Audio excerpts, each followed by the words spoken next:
Welcome to Suma ಕಿರಣಿಗೆ ಸ್ವಾಗತ. So ಇವತ್ತಿನ ಒಂದು ಟಿಪ್ಸ್ ಬಂದ್ಬಿಟ್ಟು ನೋಡಿ ಈ ಥರ ಒಂದು ಸಿಪ್ಪೆ ಓಕೆನಾ, ಮೊಟ್ಟೆ ಎಗ್ ಸಿಪ್ಪೆನ ನಾನು ತೊಗೊಂಡಿದ್ದೀನಿ. ಇದರಿಂದ ಯಾವ ಥರ ನಾವು ಮಿಕ್ಸಿ ಜಾರನ್ನ ಶಾರ್ಪ್ ಮಾಡ್ಬೋದು ಅಂತ ನೋಡಿ. ಎಷ್ಟೆಲ್ಲ ಯೂಸ್ ಇರುತ್ತೆ ಎಗ್ಗು. ನಾವು ಮನೆಯಲ್ಲಿ ಮೊಟ್ಟೆಯನ್ನು ಬೇಯಿಸಿಟ್ಟಾಗ ಬೇಯಿಸ್ಕೊಂಡು ಏನಾದರೂ ಮಾಡಿರ್ತೀವಿ, ಅವಾಗ ಈ ಥರ ಒಂದು ಮೊಟ್ಟೆ ಸಿಪ್ಪೆನ ಹಾಗೆ ಬಿಸಾಕ್ಬಿಡ್ತೀವಿ. ಈ ಥರ ಬಿಸಾಕೋ ಬದಲಿ ಆ ಒಂದು ಎಗ್ ಶೆಲ್ಲನ್ನು ತೆಗೆದ್ಬಿಟ್ಟು ನಾವು ನೀಟಾಗಿ ವಾಶ್ ಮಾಡಿ ಈ ಥರ ಸ್ವಲ್ಪ ಒಣಗಿಸ್ಬೇಕು. ಬಿಸಿಲಲ್ಲಿ ಸ್ವಲ್ಪ ಒಣಗಿಸ್ಕೊಂಡು ಬಂದುಬಿಟ್ಟು ನೋಡಿ ಒಂದು ಮಿಕ್ಸಿ ಜಾರಲ್ಲಿ ನಾನು ಪೂರ್ತಿಯಾಗಿ ಪೂರ್ತಿ ತುಂಬ ಹಾಕ್ಕೊಳ್ತೀನಿ.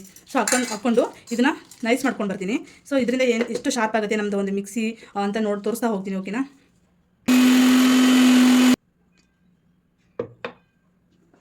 ಸೊ ನೋಡ್ತಾ ಇರ್ಬೋದು ನಾನು ಈ ಥರ ಸಣ್ಣಾಗಿ ಪುಡಿ ಮಾಡ್ಕೊಂಡಿದ್ದೀನಿ. ಈ ಥರ ಮಾಡೋದ್ರಿಂದ ನಮ್ಮ ಬ್ಲೇಡ್ ಇರುತ್ತೆ ಅಲ್ವಾ, ಸೊ ನೋಡಿ ಬ್ಲೇಡು ತುಂಬ ಶಾರ್ಪ್ ಆಗಿದೆ, ತುಂಬ ಶಾರ್ಪ್ ಆಗಿದೆ. ಸೊ ನೋಡಿ ನಾವು ಈ ಥರ ಎಗ್ ಶೆಲ್ಲನ್ನು ಬಿಸಾಕ್ತೀವಿ, ಹಾಗಾಗಿ ಬಿಸಾಕೋ ಅವಶ್ಯಕತೆ ಇಲ್ಲ. ಇದರಿಂದ ಎಷ್ಟೆಲ್ಲ ಯೂಸ್ ಇದೆ ಅಂತ ನೋಡ್ತಾ ಇರ್ಬೋದು. ಸೊ ನಾವು ಅದನ್ನು ಏನು ಮಾಡಬೇಕು ಅಂದರೆ ಸ್ವಲ್ಪ ನಾವು ಒಣಗಿಸ್ಕೋಬೇಕು. ಓಕೆ, ಒಣಗಿಸ್ಕೊಂಡಾದ್ಮೇಲೆ ನಾನು ಈ ಥರ ಒಂದು ಪ್ಲೇಟಿಗೆ ಹಾಕ್ಕೊಳ್ತೀನಿ. ಇದರಿಂದ ಎಷ್ಟೆಲ್ಲ ಯೂಸ್ ಇದೆ. ಸೊ ಯಾರಿಗೆಲ್ಲ ಈ ಥರ ಒಂದು ಮನೆ ಟಿಪ್ಸ್ ಗೊತ್ತಿತ್ತು, ಓಕೆ ನಾ ಗೊತ್ತಿತ್ತು ಅಥವಾ ಗೊತ್ತಿಲ್ಲ, ಪ್ಲೀಸ್ ಕಮೆಂಟ್ ಸೆಕ್ಷನಲ್ಲಿ ಕಮೆಂಟ್ ಹಾಕಿ. ನಿಮಗೆ ಯೂಸ್ಫುಲ್ ಅನಿಸಿದ್ರೆ. ನಮಗೆ ತುಂಬ ಬ್ಲೇಡೆಲ್ಲ ಹಾಳಾಗಿರುತ್ತೆ, ಒಂದೇ ಸಮ ತೊಗೊಂಡೋಗ್ಬಿಟ್ಟು ನಮಗೆ ಈ ಥರ ಶಾರ್ಪೆಲ್ಲ ಮಾಡ್ಸೋಕ್ಕಾಗಲ್ಲ. ನೋಡಿ ಎಷ್ಟು ನೀಟಾಗಿ ಎಷ್ಟು ಸಾಫ್ಟಾಗಿ ಕಾಣಿಸ್ತಿದೆ. ಹಾಗೆ ಮತ್ತು ಇದರಿಂದ ಏನೆಲ್ಲ ಮಾಡ್ಬೋದು ಅಂತ ಹೇಳಿದ್ರೆ, ಸೊ ನಾವು ಈಗ ಒಂದು ಕತ್ರಿ, ಓಕೆನಾ, ನಮ್ಮದು ಕತ್ರಿ ಇದೆ ನೋಡಿ, ಬಟ್ಟೆ ಹೊಲಿಯೋ ಕತ್ರಿ ಆಗಿರ್ಬೋದು. ಸೊ ನಿಮ್ಮ ಮನೇಲಿ ಯಾವುದೇ ಒಂದು ಕತ್ರಿ ಇರ್ಬೋದು. ಈ ಒಂದು ಕತ್ರಿ ಶಾರ್ಪ್ ಆಗ್ತಿಲ್ಲ ಅಂದಾಗ ಸೊ ಈ ಥರ ಒಂದು ಪುಡಿ, ಓಕೆ, ಪುಡಿನ ಈ ಥರ ಹಾಕಿಬಿಟ್ಟು ಸೊ ನಾವು ಈ ಥರ ಮಾಡ್ತಾ ಹೋಗಬೇಕು. ಪುಡಿ ಇಲ್ಲ ಅಂದರೆ ಈ ಪುಡಿಯಿಂದ ಈ ಥರ ಉಜ್ಕೊಂಡು ಹೋಗಬೇಕು, ತುಂಬ ಶಾರ್ಪ್ ಆಗುತ್ತೆ. ಇದು ಒಂದು ಬೆಸ್ಟ್ ಟಿಪ್ಸ್ ಅಂತ ಹೇಳ್ಬೋದು. ಬೇಕಿದ್ರೆ ನೀವು ಒಂದು ಸರಿ ಟ್ರೈ ಮಾಡಿ. ಓಕೆ, ಒಂದು ಸರಿ ಟ್ರೈ ಮಾಡಿ ಯಾವ ಥರ ಶಾರ್ಪ್ ಆಗುತ್ತೆ ಅಥವಾ ಆಗಲ್ಲ ಅಂತೇಳಿ. ಈ ಥರ ಟೂ ಸೈಡ್, ಓಕೆ, ಟೂ ಸೈಡನ್ನು ಕೂಡ ನೀವು ಹಾಕ್ಕೊಂಡು ನೀಟಾಗಿ ಶಾರ್ಪ್ ಮಾಡ್ತಾ ಹೋಗಬೇಕು. ನೋಡ್ತಾ ಇರ್ಬೋದು ಅದು ಎಷ್ಟು ಚೆನ್ನಾಗಿ ಕಾಣಿಸ್ತಾ ಇದೆ ನಮ್ಮ ಒಂದು ಶಾರ್ಪ್ನೆಸ್ಸು ಅಂತೇಳಿ. ಕತ್ರಿನೂ ಕೂಡ ನಮ್ಮಲ್ಲಿ ಮಂಡಾಗಿರುತ್ತೆ. ನಾವು ಸಾಮಾನ್ಯವಾಗಿ ಹೊರಗಡೆ ಔಟ್ ಸೈಡು ಬೇಗ ಹೋಗಿ ನಾವು ಕೆಲವೊಂದು ಟೈಮ್ ಶಾರ್ಪ್ ಮಾಡ್ಸೋಕ್ಕಾಗೋದಿಲ್ಲ. ಆವಾಗ ಈ ಥರ ಒಂದು ಟಿಪ್ಸನ್ನು ನಾವು ಯೂಸ್ ಮಾಡೋದ್ರಿಂದ ಸೊ ನೋಡಿ ಎರಡು ಸೈಡನ್ನು ಕೂಡ ಈ ಥರ ಇಟ್ಕೊಂಡು ನೀಟಾಗಿ ಈ ಥರ ಮಾಡ್ತಾ ಹೋಗಬೇಕು. ನೋಡಿ ಈ ಥರ ಮಾಡೋದ್ರಿಂದ ನೋಡ್ತಾ ಇರ್ಬೋದು ಎಷ್ಟು ಶಾರ್ಪಾಗಿ ಕಾಣಿಸ್ತಾ ಇದೆ ಅಂತೇಳಿ. ಇದು ಬಟ್ಟೆ ಎಲ್ಲ ಕಟ್ ಮಾಡ್ತಾ ಇರಲಿಲ್ಲ, ಸೊ ಹರಿತಾ ಇರಲಿಲ್ಲ. ಸೊ ನೋಡಿ ಈಗ ನಾನು ಬಟ್ಟೆ ಕಟ್ ಮಾಡಿ ಕೂಡ ತೋರಿಸ್ತೀನಿ ಯಾವ ಥರ ಶಾರ್ಪ್ ಆಗುತ್ತೆ ಅಂತೇಳಿ.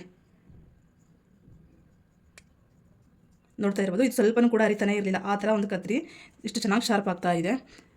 ನೀವು ಒಂದು ಏನಿಲ್ಲ ಅಂತ ಹೇಳಿದ್ರು ಒಂದು 5 ಮಿನಿಟ್ಸ್ ತನಕನಾದರೂ ನೀವು ಈ ಥರ ಶಾರ್ಪ್ ಮಾಡ್ತಾ ಇರಬೇಕು. ಓಕೆ, ಈ ಥರ ಮಾಡೋದ್ರಿಂದ ಆ ಥರ ಯೂಸ್ಫುಲ್ಲಾಗಿ ಮಾಡ್ಕೋಬೋದು. ನೆಕ್ಸ್ಟ್ ಟಿಪ್ಸ್ ಏನಪ್ಪ ಅಂತ ಹೇಳಿದರೆ, ಸೊ ನಾವು ನೆಕ್ಸ್ಟ್ ಒಂದು ಟಿಪ್ಸಲ್ಲಿ ಸೊ ಒಂದು ಚಾಕುಕಿನ, ಈ ಚಾಕುನು ಕೂಡ ಅಷ್ಟೇ ಇದು ತೊಗೊಂಡು ಈ ಥರ ನೀಟಾಗಿ ಉಜ್ಜಬೇಕಾಗುತ್ತೆ. ನಮಗೆ ಕೈಯಿಂದ ಉಜ್ಜಕ್ಕೆ ಆಗಿಲ್ಲ, ಕೈ ತುಂಬ ಹುಷಾರು ಕೇರ್ಫುಲ್ಲಾಗಿ ನೋಡ್ಕೊಂಡು ಈ ಥರ ನಾವು ಶಾರ್ಪ್ ಮಾಡಬೇಕಾಗುತ್ತೆ. ಬಟ್ ಈ ಥರ ಶಾರ್ಪ್ ಮಾಡೋಕ್ಕಾಗಿಲ್ಲ ಅಂತಂದರೆ ನಾವು ಅಥವಾ ಒಂದು ಲೇಮೆನೋಕೆ ಒಂದು ನಿಂಬೆಹಣ್ಣು ತೊಗೊಂಡು ಬಂದುಬಿಟ್ಟು ಸೊ ನೋಡಿ ಈ ಥರ ಶಾರ್ಪ್ ಮಾಡಬೇಕು. ನೋಡಿ ಎಷ್ಟು ಚೆನ್ನಾಗಿ ಹರಿತಾ ಇದೆ ಅಂತೇಳಿ. ಇದು ಹರಿತಾ ಇರಲಿಲ್ಲ, ಮೇ ಬಿ ಹರಿತಾ ಇದೆ. ನೋಡಿ ಒಂದು ನಿಂಬೆಹಣ್ಣು ತೊಗೊಂಡ್ಬಿಟ್ಟು ಸೊ ಇದನ್ನು ಹಚ್ಕೊಂಡು ಇದು ಕೂಡ ಮಾಡ್ತಾ ಹೋಗ್ಬೋದು. ನಮಗೆ ತುಂಬ ಶಾರ್ಪ್ ಆಗುತ್ತೆ, ತುಂಬ ಹೊಸ ಥರನ ಕೂಡ ಕಾಣಿಸ್ತಾ ಹೋಗುತ್ತೆ. ನೋಡ್ತಾ ಇರ್ಬೋದು ನೋಡಿ ಎಷ್ಟು ಶಾರ್ಪ್ ಆಗ್ತಾ ಇದೆ ಅಂತೇಳಿ ನಿಮಗೆ ಕಾಣಿಸ್ತಾ ಇದೆ ಅಂದ್ಕೊಳ್ತೀನಿ. ಸೊ ಓಕೆ, ನೆಕ್ಸ್ಟ್ ಇದೇ ಒಂದು ಇದಕ್ಕೆ ಸೊ ಸ್ವಲ್ಪ ನಿಂಬೆಹಣ್ಣು ಹಾಕೋಬೇಕು. ಓಕೆನಾ, ನಿಂಬೆಹಣ್ಣು ಹಾಕ್ಕೊಳ್ಬೇಕು. ನಿಂಬೆಹಣ್ಣು ಹಿಂಡ್ಕೊಳ್ತಾ ಇದ್ದೀನಿ. ಸೊ ನೋಡಿ ನಿಂಬೆಹಣ್ಣು ಹಿಂಡಿದಾಗ ಇಲ್ಲಿ ಯಾವ ಥರ ನೊರೆ ಬೂಸ್ಟ್ ಆಗಿ ಬರ್ತಾ ಇದೆ ಅಂತ ಹೇಳ್ತಾ ನೋಡ್ತಾ ಹೋಗ್ಬೋದು ನೀವು. ನಿಂಬೆಹಣ್ಣು ಹಾಕ್ಕೊಳ್ಳೋದ್ರಿಂದ ಯಾವ ಥರ ಬೂಸ್ಟ್ ಥರ ಬರ್ತಾ ಇದೆ ಅಂತ ಹೇಳಿ. ಸ್ವಲ್ಪ ನಿಂಬೆಹಣ್ಣು ಹಿಂಡ್ಕೊಂಡ್ಬಿಟ್ಟು ಇದಕ್ಕೆ ಸ್ವಲ್ಪ ನಾವು ಪಾತ್ರೆ ಎಲ್ಲ ಬೆಳಗ್ತೀವಲ್ವಾ, ನಿಮಗೆ ಯಾವುದಾದ್ರೂ ಒಂದು ಲಿಕ್ವಿಡ್, ನೀವು ಹ್ಯಾಂಡ್ ವಾಶ್ ಆಗಿರ್ಬೋದು ಅಥವಾ ನೀವು ಪಾತ್ರೆ ಬೆಳುವಾಗ ಒಂದು ವಿಮೋ ಲಿಕ್ವಿಡ್ ಯಾವುದಾದ್ರೂ ಒಂದನ್ನು ಯೂಸ್ ಮಾಡ್ಕೋಬೇಕು. 1-2 ಹನಿ ಹಾಕ್ಕೊಂಡಿದ್ದೀನಿ, 1-2 ಹನಿ ಲಿಕ್ವಿಡು ಹಾಗೆ ನಿಂಬೆ ರಸ ಹಾಕ್ಕೊಂಡು ಇದಕ್ಕೆ ಸ್ವಲ್ಪ ನೀರನ್ನು ಮಿಕ್ಸ್ ಮಾಡ್ಕೊಳ್ತೀನಿ. ಓಕೆ, ನಾನು ಸ್ವಲ್ಪ ನೀರು ನನಗೆ ಎಷ್ಟು ಬೇಕೋ ಅಷ್ಟನ್ನು ಮಾತ್ರ ನಾನು ನೀರನ್ನು ಮಿಕ್ಸ್ ಮಾಡ್ಕೊಳ್ತಾ ಇದ್ದೀನಿ. ಪೂರ್ತಿಯಾಗಿ ಮಾಡ್ತಾ ಇಲ್ಲ. ಸೊ ಓಕೆ, ಪೂರ್ತಿಯಾಗಿ ಮಾಡಿ ತೋರಿಸುವ. ನೋಡಿ ಎಷ್ಟು ಬೇಕು ಇಷ್ಟು ಹಾಕ್ಕೊಂಡಿದ್ದೀನಿ. ಇಷ್ಟು ಹಾಕೊಂಡ್ಮೇಲೆ ನಿಂಬೆಹಣ್ಣು ಸಿಪ್ಪೆ ಇರುತ್ತೆ ಅಲ್ವಾ, ಸೊ ಈ ಥರ ಹಾಕೊಂಡ್ಮೇಲೆ ನಿಂಬೆಹಣ್ಣು ಸಿಪ್ಪೆನ ಈ ಥರ ಹಾಕ್ಕೊಂಡು ಇದೆಲ್ಲ ತುಂಬ ಕಲೆಗಳು ನೋಡ್ತಾ ಇರ್ಬೋದು, ತುಂಬ ಕಲೆಗಳೆಲ್ಲ ಇರುತ್ತೆ. ಸೊ ನಾವು ಇದರ ಉಜ್ಜೋದ್ರಿಂದ ತುಂಬ ಯೂಸ್ಫುಲ್ ಆಗಿರುವಂತಹ ರೆಮಿಡಿ ಕೂಡ ನಾವು ಯೂಸ್ ಮಾಡ್ತಾ ಹೋಗ್ಬೋದು. ನೋಡಿ ಎಷ್ಟು ಇದು ತುಂಬ ಯೂಸ್ಫುಲ್ ಆಗಿದೆ. ನೋಡಿ ಎಷ್ಟು ಗಲೀಜು ಬಿಡ್ತಾ ಇದೆ ಅಂತ ನೀವೇ ನೋಡ್ತಾ ಇರ್ಬೋದು. ಫಸ್ಟಿಗೆ ಎಷ್ಟು ಇತ್ತು, ಎಷ್ಟು ಬ್ಲಾಕ್ ಆಗಿ ಬಿಡ್ತಾ ಇದೆ. ನಿಂಬೆಹಣ್ಣು ಸಿಪ್ಪೆ ಆಗಿರ್ಬೋದು ಅಥವಾ ನೀವು ಮನೇಲಿ ಯೂಸ್ ಮಾಡುವಂತಹ ಒಂದು ಯಾವುದಾದ್ರೂ ಒಂದು ಪಾತ್ರೆ ಬಿಡುವಂತಹ ಒಂದು ಏನು ಹೇಳ್ತಾರೆ ಗುಂಜನ್ನ ಯೂಸ್ ಮಾಡ್ಬೋದು. ಓಕೆ, ಪಾತ್ರೆ ಬಿಡುವಂತಹ ಗುಂಜನ್ನ ತಗೊಂಡು ನೀವು ಯೂಸ್ ಮಾಡ್ಬೋದು. ನೋಡ್ತಾ ಇರ್ಬೋದು ಸ್ವಲ್ಪ ಗಟ್ಟಿ ಇದ್ದರೆ ಇದಕ್ಕೆ ಸ್ವಲ್ಪ ನೀರನ್ನ ಸೇರಿಸ್ಕೊಂಡು ಮಾಡ್ತಾ ಹೋಗ್ಬೋದು. ನೋಡಿ ನಾನು ನಿಂಬೆಹಣ್ಣು ಮೇಲೆ ಹಾಕಿದೆ ಎಷ್ಟು ಗಲೀಜು ಬಿಟ್ಕೊಂಡಿದೆ ಅಂತ ಹೇಳಿ ಒಂದು ಇದ್ರ ಮೇಲೆ. ಸೊ ನೋಡಿ ಒಂದು 5-10 ನಿಮಿಷದಲ್ಲಿ ತುಂಬ ಇತ್ತು ಗಲೀಜು ಅಂತ 5 to 10 ಮಿನಿಟ್ಸ್ ಮಾಡಿದರೆ ಸೊ ಎಲ್ಲ ಕಡೆ ನೀಟಾಗಿ ವಾಶ್ ಆಗುತ್ತೆ. ಸೊ ಯಾವುದೇ ಕಾರಣಕ್ಕೂ ಕೂಡ ನಾವು ಬಿಸಾಕುವಂತಹ ಒಂದು ಮೆಟೀರಿಯಲ್ಸಲ್ಲಿ, ಓಕೆ, ಬಿಸಾಕುವಂತಹ ಒಂದು ಇದರಲ್ಲಿ ತುಂಬ ಯೂಸ್ಫುಲ್ಲಾಗಿ ಮಾಡ್ಕೊಂಡು ಹೋಗ್ಬೋದು.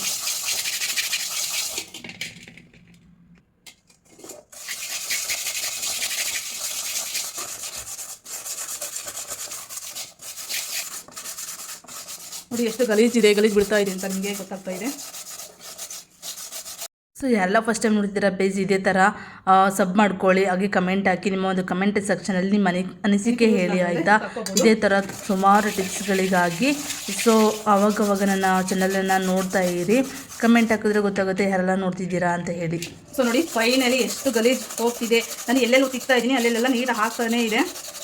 ಯಾವ ಥರ ಬಂದಿದೆ ಅಂದರೆ ಇದು ನೋಡಿ, ನೋಡ್ತಾ ಇರ್ಬೋದು. ಮೊದಲಿಗೆಲ್ಲ ಯಾವ ಥರ ಇತ್ತು, ಯಾವ ಥರ ಆಗಿದೆ ಅಂತ.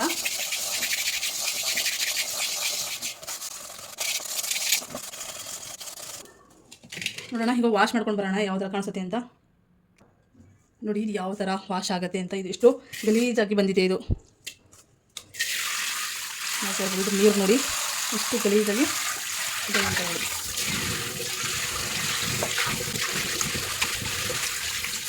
ಇಲ್ಲೆಲ್ಲ ತಿಕ್ಕಕ್ಕೆ ಹೋಗಿಲ್ಲ, ಬಟ್ ಇಲ್ಲಿ ಎಷ್ಟೆಲ್ಲಿ ತಿಕ್ಕಿನ ಅಲ್ಲೆಲ್ಲ ಹೋಗಿದೆ ಆಲ್ಮೋಸ್ಟ್. ನೋಡಿ ಎಷ್ಟು ನೀಟಾಗಿ ಎಷ್ಟು ಚೆನ್ನಾಗಿ ಕಾಣಿಸ್ತಾ ಇದೆ ಅಂತೇಳಿ. ನಾನು ಇಲ್ಲೆಲ್ಲ ತಿಕ್ಕಿಲ್ಲ, ಬಟ್ ನಾವು ಎಲ್ಲೆಲ್ಲಿ ತಿಕ್ತೀವೋ ಅಲ್ಲಿ ನೀಟಾಗಿ ತಾವು ಎಷ್ಟು ಚೆನ್ನಾಗಿ ಕಾಣಿಸುತ್ತೆ.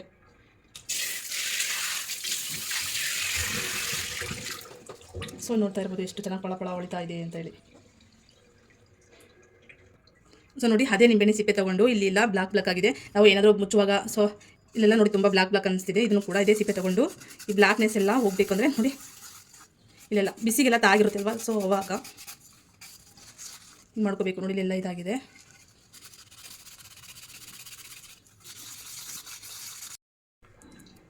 ನೋಡ್ತಾ ಇರ್ಬೋದು ಅದೇ ಒಂದು ಸಿಪ್ಪೆ ತೊಗೊಂಡು ನೀಟಾಗಿ ಇದು ಮಾಡಿದ್ದೀನಿ. ಯಾವ ಥರ ಕಾಣಿಸ್ತಾ ಇದೆ.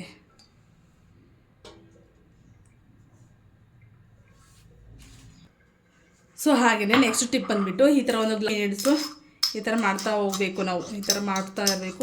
ಈ ಥರ ತಿರುಗಿಸ್ತಾ ಹಿಂಗೆ ಮಾಡಬೇಕು. ಆಮೇಲೆ ನೆಕ್ಸ್ಟು ಈ ಥರ ಹಿಡ್ಕೊಂಡು ಈ ಥರ ಮಾಡಬೇಕು. ನೆಕ್ಸ್ಟ್ ಈ ಕಡೆ ಹಿಂಗೆ ಒಂದು 5 ನೋಡಿ. ನೆಕ್ಸ್ಟ್ ಟಿಪ್ಸ್ ಬಂದುಬಿಟ್ಟು ನಾನು ಒಂದು ಗ್ಲಾಸ್ ಲೋಟದಲ್ಲಿ ಕಲ್ಲುಪ್ಪು ಹಾಕ್ಕೊಂಡಿದ್ದೀನಿ. ಸೊ ಈ ಕಲ್ಲುಪ್ಪು ಏನಕ್ಕೆ ಅಂತ ಹೇಳಿದರೆ, ಈ ಕಲ್ಲುಪ್ಪು ಕೂಡ ಸೊ ನಾವು ಒಂದು ಮಿಕ್ಸಿ ಜಾರಲ್ಲಿ ಹಾಕ್ಕೊಂಡು ನಾವು ಇದರಿಂದ ಮಿಕ್ಸರ್ ಗ್ರೈಂಡರನ್ನು ಹಾಗೆ ಓಡಿಸ್ಬೇಕು ಕಲ್ಲುಪ್ಪಲ್ಲಿ. ಸೊ ಕಲ್ಲುಪ್ಪಿಂದನೂ ಕೂಡ ನಾವು ಮಿಕ್ಸರ್ ಗ್ರೈಂಡರ್ನ ಕೂಡ ಶಾರ್ಪ್ ಮಾಡ್ಕೊಳ್ಬಹುದು. ಇದು ಯಾರಿಗೆಲ್ಲ ಗೊತ್ತಿತ್ತು. ಸೊ ತುಂಬ ಚೆನ್ನಾಗಿ ಹೋಮ್ ರೆಮಿಡಿ. ಸೊ ಅದು ಕೂಡ ಮಾಡ್ಬೋದು. ನೆಕ್ಸ್ಟ್ ಬಂದುಬಿಟ್ಟು ನಾನು ಈ ಒಂದು ಗಿಡಕ್ಕೆ ಮೊಟ್ಟೆ ಸಿಪ್ಪೆನ ಪುಡಿನ ಹಾಕ್ತಾ ಇದ್ದೀನಿ ಗಿಡದ ಒಂದು ಸ್ವಲ್ಪ ಬಡ್ಡಿಗೆ. ಇದರಿಂದ ಕ್ಯಾಲ್ಶಿಯಂ ಇರೋದ್ರಿಂದ ಗಿಡ ತುಂಬ ಚೆನ್ನಾಗಿ ದಟ್ಟವಾಗಿ ಬೆಳೆಯುತ್ತದೆ.